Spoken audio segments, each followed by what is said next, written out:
एक शहर ने साढ़े कोल खादिम हुसैन खामोश, ये तहसील बुआने का एक पिंड है तितरा वाली, उत्थों के शहर ने। दोड़ा बड़ा खूबसूरत लिखते ने बाबा जी अब्दुल रहमान सराई के शागिर्द ने। उन्होंने एक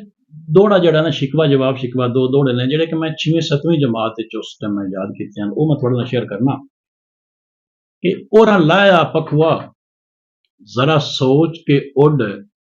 तैनू तली ते चोग चुगैसा, तेरे सोहणिया सोहणिया पैरां विच हसरत दियां झांजरां पेसां, तैनू दिल दे खुले जे पिंजरे विच अज इंज खामोश बहीसा, नाल ए भी शर्त ए जो सारी जिंदगी तैनू मोड़े तो उड़न ना देसा। इस वेला उसने कोई जवाब लिखा है कि वो पक्खू आखदा है कि ना ना इन्ने चोग ना गत, मैं तो कोई नहीं लाना, एवें पर अजकैंदा वतना, तेरे वसदे शहर दे जा जा ते एवें नजर फिरेंदा वतना, ते खामोश ना पोछे ना कोठियां तू,